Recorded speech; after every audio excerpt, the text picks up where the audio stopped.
پدر فدریکو مادر آنالیا با هم رابطه دارن، معاشرت دارن، دو سه هفته مثلا یه باری همدیگه میبینن اینجوری.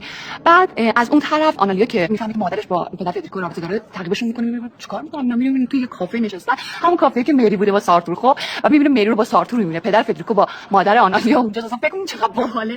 بعد از اون طرف میبینه سالوادوری هست که قاشق اسلحه میکنه. بعد سالوادور به فدریکو و آنالیا اسلحه فروخته بوده. از اون طرف سالوادور از یه نفر خوشش به اسم سوزان رو اصلا ببینید باید شاهکاره. سوزان با سانتیاگو خیلی رابطه داره، ولی وقتی سالوادور میبینه عاشق سالوادور میشه، با هم ازدواج میکنن، یه مدت معاشرت میکنن. بعد دوباره یک آرتور میاد وسط. آرتور که میبینه از آرتور خوشش میاد، یه دفعه میگذره ببین اصلا اینا وقتی خیانت میکنن به هم دیگه با اسلحه خیانت میکنن. مثلا آرتور و سالوادور الان دوباره به هم علاقمند شدن، ولی این وسط نمیدونن که سوزان بیاد وسط یا مثلا آرتور بیاد وسط یا پدر فدریکو مادر آنالیا رو ببینه، کدومو رو نمیدونن. حالا جناب پدر سانتیاگو اومدن وسط. سانتیاگو هم که قاچاق اسلحه میکنه، با اینکه با مادر خیلی خوب بود، ولی مری رو که میبینه، هم که تو کافه بود، مری رو که میبینه عاشق مری میشه، روز کار کنه. بعد میگه خودش چیکار کنم، عاشق مری با هم ازدواج میکنن. بعد میگه یه با هم معاشرت که میکنن،